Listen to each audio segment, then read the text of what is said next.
Olá, bem-vindos à nossa conversa de hoje. Vamos mergulhar num momento assim de virada total na história de Israel, lá no livro de 1 Samuel. É o fim da era dos juízes, sabe? E o começo de algo novo, meio incerto, a monarquia, o povo pedindo um rei igual às outras nações. Mas o que isso significava de verdade? Então a gente vai olhar juntos alguns trechos-chave de 1 Samuel. É uma fonte incrível, cheia de histórias de fé, de erro humano também, muita intriga política e essa busca, por uma liderança, entre aspas, que agradasse a Deus. Nossa missão aqui é tentar desvendar o que essa transição toda nos ensina. Vamos focar nos personagens principais: Samuel, o último juiz, Saul, o primeiro rei, e Davi, o pastorzinho que virou lenda. Como a liderança mudou ali, quais foram os custos, as bênçãos. Exato. E é bom frisar que não foi só uma mudança política, Foi algo muito mais profundo, teológico, social, com consequências, duradouras. A narrativa é muito honesta, mostra as falhas, como Deus age mesmo com as escolhas, às vezes bem erradas, das pessoas. É um estudo fascinante do que Deus realmente procura num líder. E tudo começa de um jeito bem íntimo, Com a história da Ana, a angústia dela e o nascimento do Samuel. Ela ora com tanta fé por um filho, promete dedicar ele a Deus, e aí Samuel nasce. O nome dele já diz tudo, Pedido a Deus. Sinaliza algo importante ali. Sim, e o contraste aparece logo de cara. Ana cumpre o voto dela, entrega o menino para servir lá no tabernáculo com o sacerdote Eli, e enquanto Samuel cresce íntegro, os filhos do próprio Eli, Hofni e Finéias, terríveis, corruptos, desrespeitando as ofertas, o sagrado. Isso já mostra um tema forte do livro: a falha na liderança que já existia e o surgimento de uma nova liderança de onde menos se espera, talvez. E é nesse cenário que Deus chama Samuel. Ele ainda era menino, Aquela cena é muito marcante. O Eli percebe que é Deus falando e orienta ele. Fala, Senhor, pois o teu servo ouve. E a primeira profecia de Samuel é justamente o julgamento da casa de Eli. Pesado, Com certeza. E isso firma Samuel como o novo porta-voz de Deus numa época em que, como o texto diz, a palavra do Senhor era rara. Ele vira essa ponte entre Deus e o povo. E a autoridade profética dele vai ser super importante na fase seguinte, mesmo depois que chegam os reis. Ele representa essa continuidade da voz divina, A falha dos filhos de Eli acaba levando àquela tragédia. Israel perde a batalha para os filisteus e o pior, a Arca da Aliança é capturada, o símbolo máximo da presença de Deus.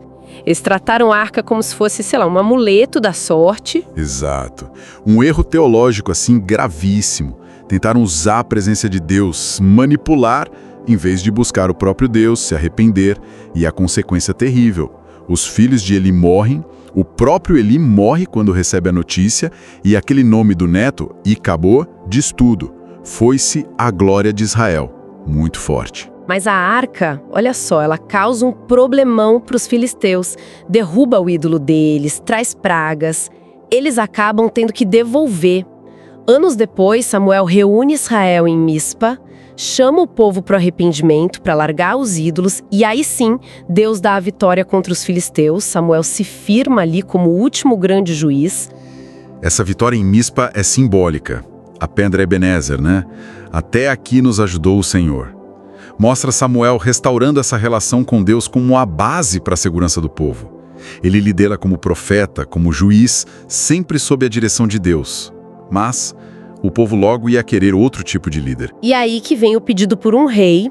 Samuel já está mais velho, os filhos dele não são bons exemplos, são corruptos, e o povo insiste: queremos ser como as outras nações. Samuel fica bem chateado, claro, mas Deus diz uma coisa para ele que é: uau! Olha, não é a você que eles rejeitaram a mim, para que eu não reine sobre eles. É um momento decisivo. Deus até permite a monarquia, mas não sem antes alertar sobre o preço, Samuel descreve os direitos do rei, que na prática eram os fardos: convocação para o exército, trabalho forçado, imposto pesado, tomar as melhores terras.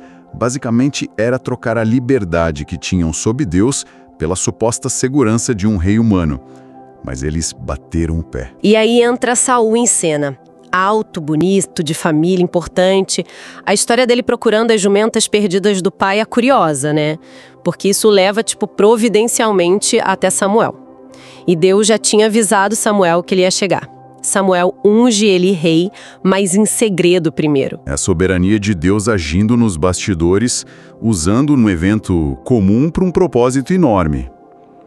A unção depois é confirmada com sinais, né? Saul até profetiza. Mas a escolha pública, lá em Mispa, por sorteio, revela algo sobre Saul. Ele se esconde no meio da bagagem. Pode ser humildade no início, ou talvez já um sinal de insegurança, quem sabe? Fica a dúvida. Ele é aclamado rei, mas nem todo mundo aceita de cara. A primeira vitória dele em batalha contra os amonitas ajuda a firmar o reinado. E logo depois Samuel faz aquele discurso de despedida no capítulo 12. Um momento muito importante. Sim, muito. Samuel defende a própria integridade, relembra a história de Israel como Deus sempre o salvou. Confronta o povo de novo por ter impedido um rei. Mas, o mais importante, ele estabelece a condição para o sucesso da monarquia. Qual era? Obediência a Deus, tanto do rei quanto do povo. Ele deixa claríssimo que o rei não estava acima da lei de Deus nem da palavra do profeta. A autoridade final continuava sendo de Deus. A monarquia em Israel seria diferente, ou pelo menos deveria ser. Só que Saul não demora para tropeçar feio. Logo depois, tem aquela situação tensa com os filisteus em Gilgal. O exército inimigo era enorme, os israelitas com medo. Saul devia esperar Samuel por 7 dias para oferecer os sacrifícios antes da batalha. Mas a pressão aumenta, o povo começa a fugir. E a impaciência de Saul fala mais alto. O medo, né? Ele mesmo oferece os holocaustos, as ofertas de paz, uma função que não era dele. Ele usurpou ali o papel sacerdotal ou profético. E Samuel chega exatamente depois que ele termina. O confronto é imediato. Samuel diz: "Você agiu como um tolo, não obedeceu à ordem do Senhor. Por isso, o seu reino não vai durar. O Senhor já buscou um homem segundo o coração dele." Nossa, que duro. É a primeira grande falha dele, né? Um ato claro de desobediência, por medo, por não confiar no tempo de Deus. Isso já lança uma sombra enorme sobre o reinado. Com certeza. E o contraste aparece logo em seguida na figura do Jonatas, o filho de Saul. No capítulo 14 é impressionante. Enquanto Saul parece paralisado, ou então age por impulso, Jonatas toma uma iniciativa super ousada, mas baseada na fé. Só com o escudeiro dele, ele decide atacar um posto avançado dos filisteus, confiando totalmente em Deus para dar um sinal. E dá certo. Esse ato de coragem dele causa um pânico enorme nos filisteus, ainda ajudado por um tremor de terra. E isso vira o jogo na batalha. Israel começa a vencer.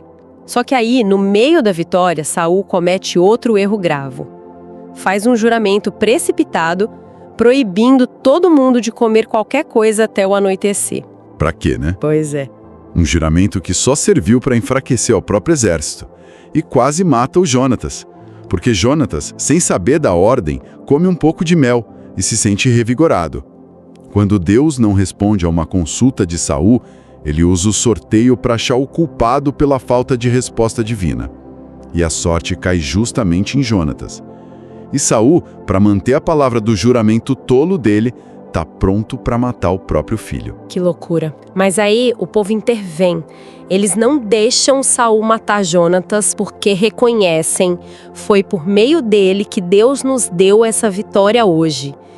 Isso mostra muito sobre Saul, né? A impulsividade, essa religiosidade meio superficial, que contrasta demais com a fé de verdade do Jonatas, e mostra também que Saul já estava perdendo a conexão com o povo e com Deus. Sem dúvida. Saul parecia mais preocupado em, manter o controle e as aparências do que em ouvir a Deus ou agir com sabedoria. Jonatas, por outro lado, tinha as qualidades que faltavam no pai. A rejeição final mesmo de Saul vem no capítulo 15, naquela guerra contra os amalequitas. A ordem de Deus tinha sido muito clara. Destruição total, o Érem. Era um juízo específico contra aquele povo. Sim, o Érem era uma ordem radical naquele contexto histórico-teológico. Era um tipo de consagração total da vitória a Deus para remover qualquer tentação de lucro, de idolatria. Exigia obediência total, sem questionar. Mas Saul desobedece de novo. Ele poupa o rei Agag e o melhor do gado, das ovelhas. E qual a desculpa dele? Era para sacrificar a Deus lá em Gilgal. Uma desculpa que não colou, claro. Samuel o confronta duramente. E é aí que ele diz aquelas palavras que ecam até hoje, né? Por acaso Deus tem tanto prazer em holocaustos e sacrifícios quanto em que se obedeça a sua palavra? Obedecer é melhor do que sacrificar. A rebelião é como o pecado de feitiçaria e a teimosia é como idolatria. E porque você rejeitou a palavra do Senhor, ele também rejeitou você como rei. Fim de papo. É a rejeição definitiva. Aquela cena da capa de Samuel rasgando quando Saul tenta segurá-lo é muito simbólica, né? A perda do reino ali, visível. E mesmo quando Saul confessa pequei, parece que é mais por medo do povo do que por arrependimento de verdade. Samuel então cumpre a ordem que Saul não cumpriu. Ele mesmo executa Agag. É o fim da linha para Saul, aos olhos de Deus. Essa segunda desobediência só confirma o padrão, né? Saul sempre priorizando a opinião dos outros, o ganho material, a própria vontade, acima da ordem clara de Deus. A obediência que vem do coração era o que importava, e Saul falhou feio nisso. E olha a rapidez de Deus. Logo em seguida ele manda Samuel para Belém, para ungir o substituto. Uma missão secreta, claro, porque Saul ainda está no trono e era perigoso. Chegando lá, na casa de Jessé, Samuel começa a avaliar os filhos. E aqui temos outro contraste fundamental. Samuel logo se impressiona com Eliabe, o mais velho, alto, boa aparência, talvez lembrando o próprio Saul no início, né? Mas Deus corrige ele na hora. Não olhe para a aparência dele, nem para a altura, porque eu não vejo como o homem vê. O homem vê o exterior, mas o Senhor vê o coração. Isso é central. Então chamam o caçula, o Davi, que nem estava lá, estava cuidando das ovelhas, ruivo, olhos brilhantes, boa aparência também. E Deus fala para Samuel, é esse, unja ele. Davi é ungido ali na frente dos irmãos, e o texto diz que o Espírito do Senhor veio sobre ele daquele dia em diante. A escolha de Davi muda tudo. O critério de Deus para a liderança não é o status, não é a aparência, é o coração. Um coração voltado para ele, mesmo que imperfeito, como a gente vai ver depois, e o espírito que estava com Saul agora capacita Davi. Mesmo que ele ainda demore para assumir o trono, a escolha já foi feita. E a ironia, né? Logo depois disso, Saul começa a ser atormentado por um espírito mau. E quem eles chamam para aliviar o tormento dele tocando harpa? Justamente o Davi. Davi entra no serviço do rei que ele um dia vai substituir. Que situação! Uma dinâmica muito complexa, muito tensa desde o começo. Deus já estava movendo as peças no tabuleiro, mesmo que Saul não fizesse ideia do que estava acontecendo. E aí vem o famoso capítulo 17, Davi e Golias. O exército de Israel paralisado de medo. O gigante filisteu lá desafiando todo dia por 40 dias. Ninguém fazia nada. A chegada de Davi no acampamento muda a perspectiva toda. Ele não enxerga só um soldado gigante.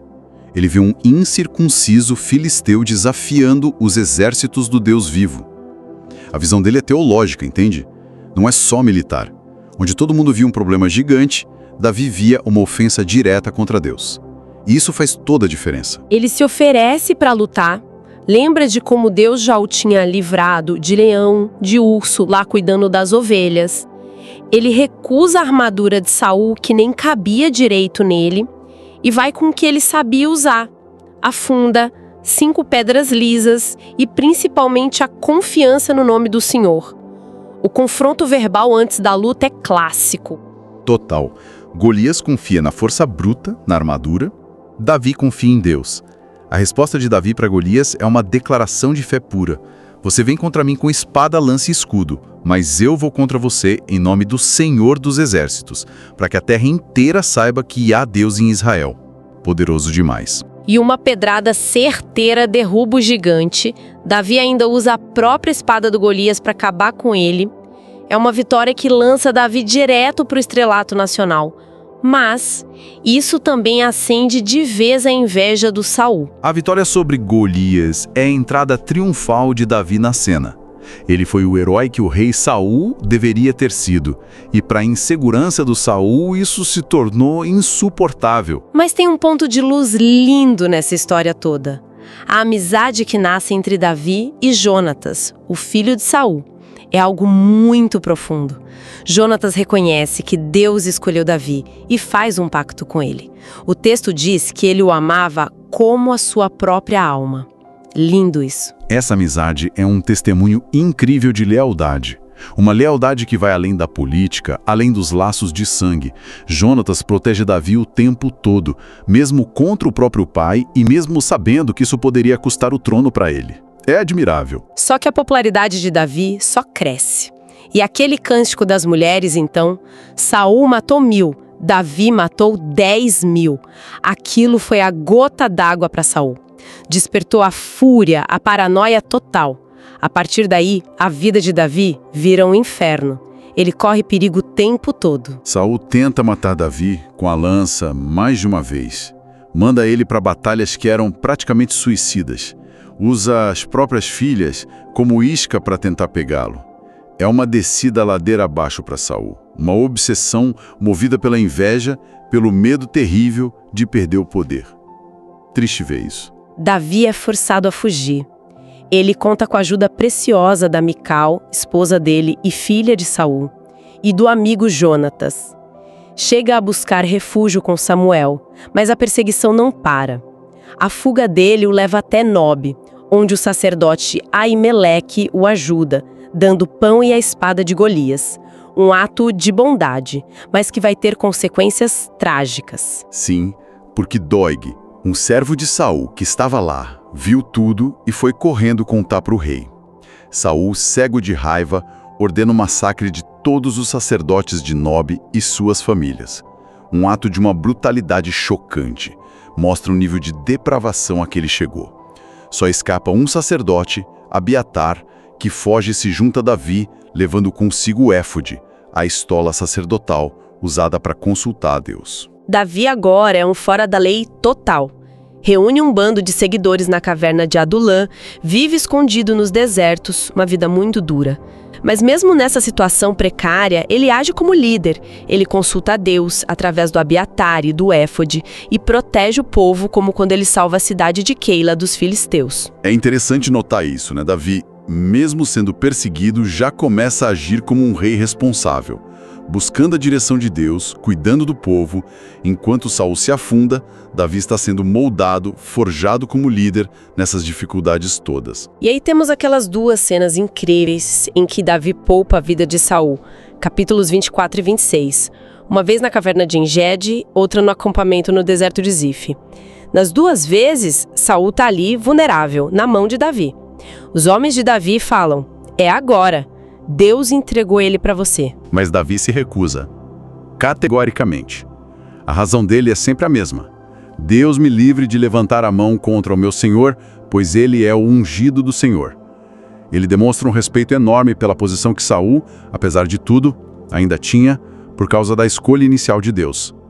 Davi confia que Deus vai fazer justiça, mas no tempo e do jeito de Deus. Ele não vai usurpar isso. Na primeira vez, ele só corta um pedaço do manto de Saul. Na segunda, pega a lança e a jarra de água que estavam perto da cabeça de Saul, para mostrar que esteve lá e poupou ele. As reações de Saul são emocionantes, né? Ele chora, admite que está errado, reconhece que Davi é mais justo que ele, mas é um remorso que não dura. Logo depois, ele volta a perseguir Davi. Essas cenas são fundamentais para a gente entender o caráter de Davi. Mostram um autocontrole, uma paciência, uma confiança na soberania de Deus que são notáveis. Qualidades essenciais para o rei que ele viria a ser. E o contraste com a impulsividade e o espírito vingativo de Saul é gritante. Nesse meio tempo de fuga, acontece a morte de Samuel, um luto nacional, e também aquele episódio com Nabal e Abigail, no capítulo 25. Nabal, um homem rico e tolo, recusa a ajuda de Davi e seus homens de forma grosseira. Davi fica furioso e ia fazer uma besteira, matar todo mundo. Mas aí entra Abigail, a esposa de Nabal. Que mulher! Sábia, corajosa, rápida. Ela vai ao encontro de Davi com presentes, com humildade e com um argumento. Impecável. A intervenção dela não é só diplomática, é teológica. Ela lembra Davi do futuro reinado dele e como seria ruim começar com culpa de sangue desnecessária nas mãos. Ela apela para a consciência dele. E Davi ouve, ele elogia a sabedoria dela, reconhece que Deus a enviou para evitar o mal, aceita o presente e volta atrás. Depois Nabal morre e Davi acaba se casando com Abigail. Ela foi fundamental ali. Davi também passa um tempo morando lá na terra dos filisteus, em Ziklag, com o rei Aquis. Foi uma estratégia de sobrevivência, né? Mas bem arriscada e moralmente complicada também, porque ele enganava Aquis, dizendo que atacava Judá, quando na verdade atacava outros povos inimigos. Mostra a complexidade da jornada, né? Mesmo o homem segundo o coração de Deus passou por situações limite, onde teve que tomar decisões difíceis, eticamente questionáveis até, para sobreviver e proteger seus homens. Não é uma história idealizada. E finalmente a gente chega no fim de Saul. Os filisteus se reúnem para uma batalha decisiva contra Israel. Saul está desesperado. Samuel morto. Deus em silêncio, não responde mais. Aí ele toma a decisão mais extrema. Vai consultar uma médium, uma necromante, em Endor. Escondido, disfarçado. Um ato de desespero total, né? E de desobediência final. Buscar orientação justamente naquilo que ele mesmo tinha proibido em Israel. A aparição de Samuel, que a médium consegue invocar, só serve para confirmar o juízo de Deus, derrota iminente e a morte dele e dos filhos na batalha no dia seguinte. Não havia mais esperança para Saul. Enquanto isso, Davi, que estava lá com os filisteus, acaba sendo dispensado pelos outros comandantes. Eles não confiavam nele para lutar contra Israel. Sorte dele, né? Ele volta para Ziklag e encontra a cidade queimada, as famílias levadas pelos amalequitas, um caos. Os homens dele ficam desesperados, falam até em apedrejá-lo, mas Davi busca força em Deus, consulta o Senhor, persegue os inimigos e recupera tudo e todos. Olha o contraste de novo. Mesmo na pior crise, Davi demonstra liderança, busca a Deus. Totalmente diferente do desespero final de Saul. A batalha no Monte Gilboa é o fim, uma derrota terrível para Israel. Jonatas morre, junto com outros filhos de Saul. O próprio Saul é ferido gravemente. Vendo que esse é capturado, ele pede para o escudeiro matá-lo, mas o rapaz recusa. Então Saul se joga sobre a própria espada, comete suicídio. Um fim muito trágico para o primeiro rei de Israel. Começou cheio de promessa, mas a desobediência, a inveja, a insegurança levaram ele à ruína completa. E a morte de Jonatas junto é uma perda imensa. Um personagem tão nobre. Depois da batalha, os filisteus acham os corpos, profanam, cortam a cabeça de Saul, penduram o corpo no muro de uma cidade. Uma humilhação total. Mas aí vem um ato de coragem e lealdade. Os homens de Jabes de Gileade, uma cidade que Saul tinha salvado lá no comecinho do reinado dele, eles lembram disso, marcham a noite toda, resgatam os corpos de Saul e dos filhos e dão a eles um sepultamento digno. É um fechamento com um raro lampejo de honra, de lealdade, no meio de tanta tragédia. Mostra que, apesar de todas as falhas de Saul, a memória dos bons atos que ele fez no início ainda inspirava respeito em alguns. Encerra bem essa era tão conturbada. Uau! Que jornada intensa a gente fez por um Samuel. De Samuel para Saul, de Saul para Davi, vimos essa transição complicada de liderança, vimos a tragédia da desobediência, da insegurança no poder com Saul, e vimos a formação de um líder segundo o coração de Deus, o Davi. Mesmo no meio do sofrimento, da perseguição, Davi não era perfeito, longe disso, né? Mas a confiança dele em Deus, essa busca constante por ele, parece que fez toda a diferença. Exatamente. Os temas ficam muito claros, né? Obediência vale mais que qualquer ritual. Deus olha para o coração, não para a aparência. A soberania de Deus continua agindo mesmo através das nossas falhas. E as consequências do orgulho, da inveja, do medo na liderança são devastadoras, não tem jeito. A história de Saul é um grande alerta. E a de Davi, com todas as suas complexidades, ainda aponta para um ideal de liderança que depende totalmente de Deus. Fica então a pergunta para a gente pensar, né? Como esses padrões de liderança, a falha de Saul e a ascensão de Davi, apesar de tudo, se aplicam hoje em dia? O que significa para nós liderar com um coração segundo Deus no nosso mundo tão complexo, cheio de pressão, de tentação de poder? Como a gente equilibra o respeito pela autoridade com a coragem de confrontar o erro, seja na gente mesmo ou nos outros? Samuel deixa a gente com muito o que pensar, com certeza.